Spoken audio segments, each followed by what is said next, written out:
Assalamualaikum warahmatullahi wabarakatuh. Anak-anak, bagaimana kabar kamu semuanya? Mudah-mudahan kamu semuanya selalu dalam keadaan sehat walafiat, dan mudah-mudahan kamu selalu bersemangat untuk mengikuti pembelajaran walaupun masih dari rumah ini. Sebelum kita memulai pembelajaran kita, mari sama-sama kita membaca doa terlebih dahulu. Bismillahirrahmanirrahim. Rabbi zidni ilma warzuqni fahma. Amin ya rabbal alamin.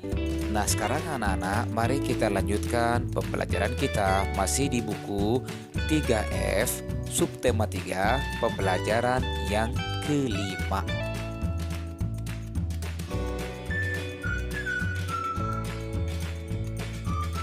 Suatu pagi, Cika membantu ibunya memasak di dapur. Lalu kemudian Cika bertanya kepada ibunya, "Apa bahan bakar kompor yang kita pakai untuk memasak ini, Bu?" Lalu kemudian kata ibu Cika, "Kompor ini menggunakan bahan bakar gas LPG. Ada juga orang yang menggunakan kompor berbahan bakar minyak tanah. Bahkan saat ini ada juga kompor berbahan bakar briket." Nah, anak-anak, video pemula tadi itu yang ada di background itu menunjukkan sebuah kompor briket atau kompor briket batu bara.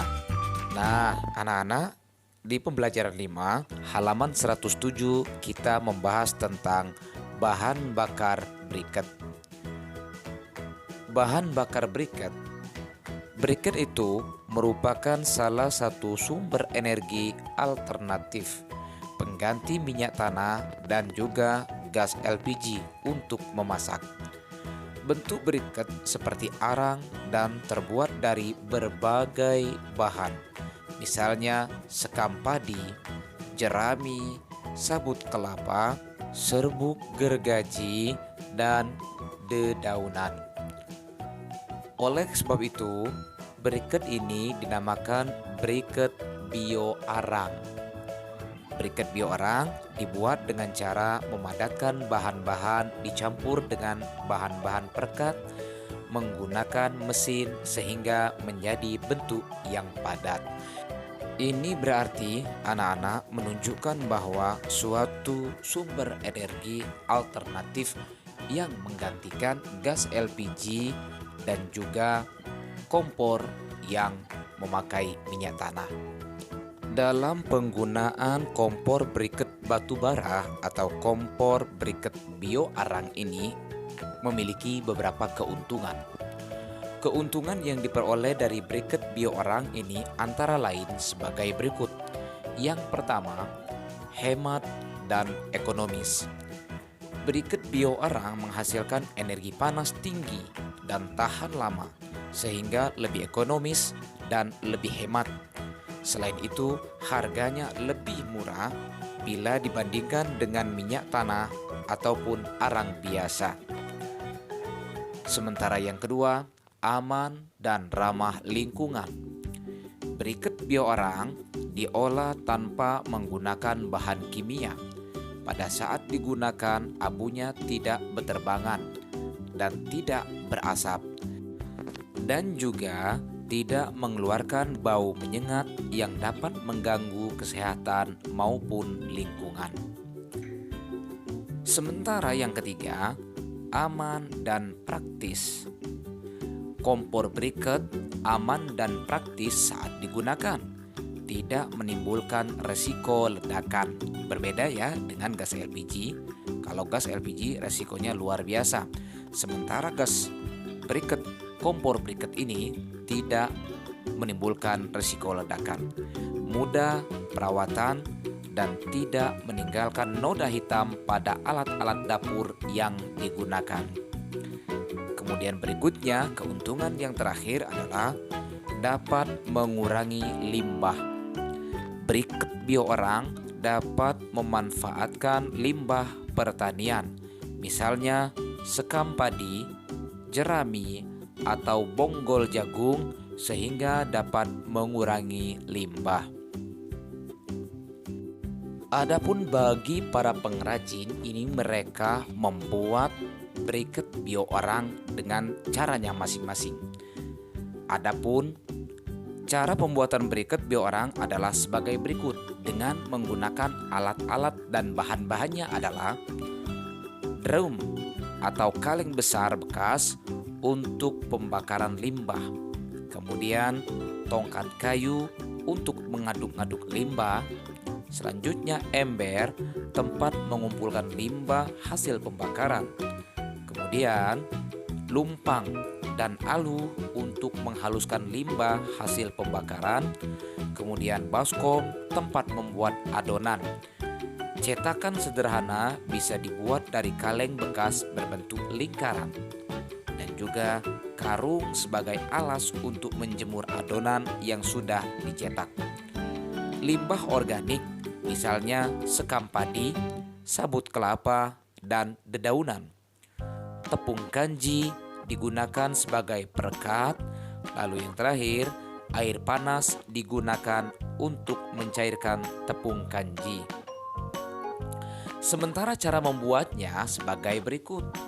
Yang pertama, lubang drum atau kaleng sebesar 25 cm bagian bawah dibiarkan terbuka dan ditaruh di atas pasir agar udara tidak bisa masuk. Sementara yang kedua, masukkan limbah organik melalui lubang, kemudian siram sedikit minyak tanah lalu dibakar. Api dan asap keluar dari lubang sehingga menghalangi udara masuk. Selama pembakaran, limbah organik dimasukkan sedikit demi sedikit melalui lubang agar tidak padam, bahkan sambil diaduk dengan besi ataupun kayu. Dan cara yang ketiga, setelah api mati dan limbah berubah jadi arang, bukan abu ya anak-anak ya, kemudian tumbuk menggunakan lumpang.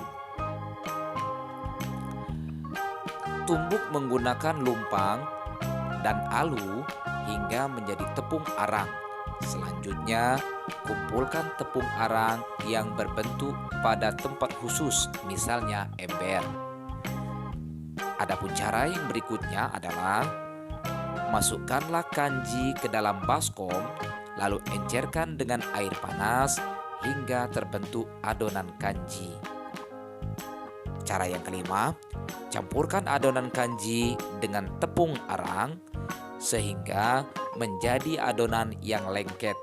Kemudian adonan diaduk-aduk dengan menggunakan tongkat, kayu, ataupun sendok besar.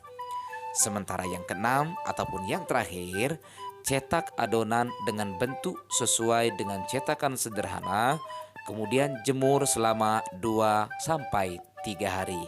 Nah, ini anak-anak adalah sebuah kerjaan para pengrajin biasanya yang membuat kompor briket ini yang sifatnya adalah praktis, tidak menggunakan gas, juga tidak menggunakan minyak tanah ataupun yang lainnya, melainkan cuma beberapa bahan yang mudah didapat. Tetapi ini bukan berarti kita harus membuat ya, cuma ini adalah sebatas pengetahuan. Kenapa? Karena kalau seandainya nanti masuk soal dalam ujian baik itu mid semester ataupun semester kedua, mempertanyakan tentang bagaimana cara ataupun apa alat-alatnya, kamu semuanya harus mengetahuinya ya. Baik, sekarang coba kita lanjut ke halaman yang 111. Mari sama-sama kita memahami dan mengerjakan soal-soal berikut ini. Pertama, dibaca soalnya, kita pahami dulu, lalu kita sama-sama mengerjakan. Soal nomor pertama. Kakak berlatih memasak menggunakan briket. Sebuah briket dapat menyala selama 3 jam. Jika kakak mulai memasak pukul 10.30, maka pukul berapa briket akan habis? Coba anak-anak boleh menggunakan buku tulisnya, kita hitung sama-sama. Cara yang pertama, seperti yang sudah kita bahas, berarti di situ sudah diketahui menyalanya itu adalah selama 3 jam. Yang akan diketahui, yang akan ditanyakan, jam berapa itu briketnya akan habis. Berarti gampang saja, 10.30 kita tambahkan dengan 3 jam, berarti kita bentuk tulisan 03.00. Lalu kita jumlahkan, jumlahnya adalah berapa? 13.30. Berarti briket itu akan mati pada pukul 13.30 atau jam 1 siang lewat 30 menit, atau bisa disebut, kita sering menyebutnya adalah jam setengah 2 siang. Contoh yang kedua, maksud Bapak soal yang kedua, ayah memakai 4 briket bioarang untuk memasak gula. Setiap briket dapat digunakan untuk 2 jam memasak. Jika ayah mulai memasak gula pada pukul 7, maka pukul berapa briket akan habis? Ayo anak-anak, sama-sama kita pahami dan kita kerjakan bersama-sama. Berarti di situ Bapak ini memiliki 4 briket. Tetapi yang perlu kita ketahui adalah setiap briket itu dapat digunakan untuk 2 jam memasak. Berarti keempat-empatnya itu 2 jam, 2 jam, dan 2 jam. Artinya kita singkat saja, semuanya 2 jam. Kalau Bapak ini memulai memasaknya itu pada pukul 7, tinggal kita tambahkan saja 07.00. Dan ingat ya, 2 jam, biar enak kita menjumlahkan, kita tulis 02.00. Maka pukul berapa? Kita tinggal menambahkan, yaitu jawabannya adalah pukul 9. Berarti briket itu akan habis pukul 9. Kemudian yang ketiga, kelompok pramuka terdiri dari 7 orang. Setiap anggota membawa 1 bongkah briket. Ingat ya, dalam satu kelompok ada 7 anak atau 7 orang. Dan setiap anggota membawa 1 bongkah briket. Dalam 7 orang itu cuma 1 mereka bawa. Nah, setiap briket dapat digunakan untuk memasak selama 1 jam 30 menit. Berapa lama briket kelompok tersebut dapat digunakan? Yuk, sama-sama kita mengerjakannya anak-anak ya. Bagaimana kira-kira anak-anak? Apakah ada yang tahu? Caranya kita ngambil cara yang paling gampang, yaitu harus kita pahami lebih dalam lagi. Setiap kelompok itu terdiri daripada 7 orang. Sementara itu satu briket dalam satu kelompok membawa 1 briket dan dapat digunakan selama 1 jam lebih 30 menit. Yaitu caranya tinggal kita kalikan saja 7 dikali 1 jam 30 menit, yaitu anggap saja 1, misalkan 0,130 dikali 7 ya, sehingga jawabannya 7 kali 0, 7 kali 3, 21. Kita tulis 1, 2 kita simpan, sehingga 7 dikali 1 7 ditambah 2 sama dengan 9, yaitu berarti 9 jam 10 menit. Nah, kemudian soal nomor 4. Satu briket dapat menyala selama 3 jam. Jika untuk membuat dodol dibutuhkan waktu memasak selama 18 jam, maka berapa banyak briket yang dibutuhkan? Nah, yang ini caranya tinggal dibagi saja, yaitu 18 dibagi 3, hasilnya adalah 6. Berarti briket yang dibutuhkan adalah 6 buah briket.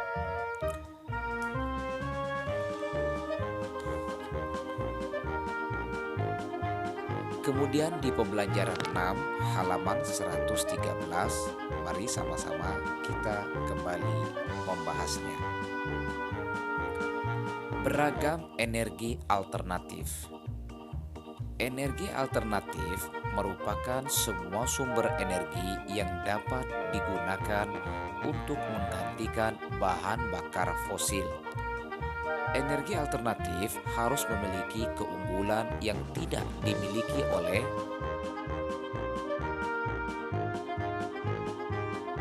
bahan bakar fosil. Salah satu keunggulan itu adalah tidak menyebabkan kerusakan lingkungan seperti yang disebabkan bahan bakar fosil.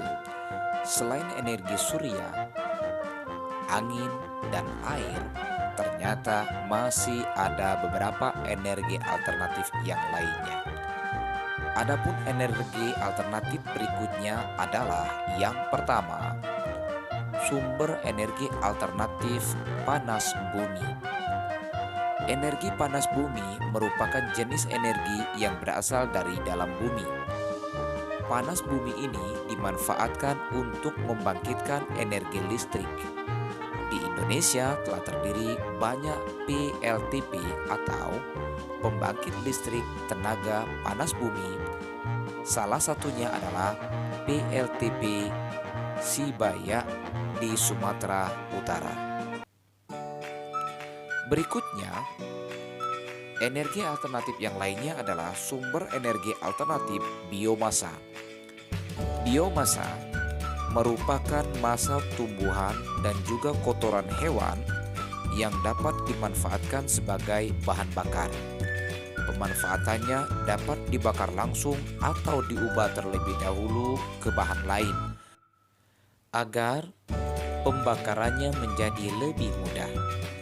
Proses pengubahan ini menghasilkan gas yang disebut biogas. Kemudian, yang selanjutnya, sumber energi alternatif etanol. Etanol merupakan sumber energi berupa alkohol hasil dari fermentasi tumbuhan tertentu seperti gandum ataupun jagung. Etanol dapat digunakan sebagai bahan bakar kendaraan bermotor. Nah, anak-anak, background kita itu selain daripada kompor, di situ sudah Bapak ikut sertakan ada sumber energi alternatif biomasa, ada juga sumber energi alternatif etanol. Nah, yang berikutnya, yang terakhir, ada juga ternyata sumber energi alternatif gelombang laut. Itu juga sudah Bapak masukkan ke dalam background yang animasi tersebut. Sumber dari gelombang laut dapat diubah menjadi energi listrik. Prinsip kerjanya mirip dengan PLTA, yaitu aliran gelombang laut digunakan untuk memutar turbin. Lalu kita lihat yang di halaman 116, pengembangan energi alternatif didasari pada semakin langka, mahal, serta dampak buruk yang ditimbulkan sumber energi yang lama. Kehadiran suatu sumber energi baru bertujuan untuk menggantikan sumber energi yang lama. Namun, dibutuhkan waktu yang lama untuk bisa menggunakan sumber energi alternatif. Oleh karena itu, kita hendaknya membiasakan berhemat menggunakan bahan bakar fosil. Dengan begitu, kita dapat mengurangi ketergantungan terhadap bahan bakar fosil dan selanjutnya kita dapat dengan mudah beralih ke sumber energi alternatif. Memilih menggunakan sumber energi alternatif termasuk sikap peduli kepada lingkungan. Sikap ini harus terus diupayakan agar kehidupan menjadi lebih baik di masa depan. Itulah materi kita pada pagi hari ini anak-anak. Dan untuk hari ini tidak ada tugas untuk kamu. Terima kasih. Wassalamualaikum warahmatullahi wabarakatuh. Salam semangat dari Bapak.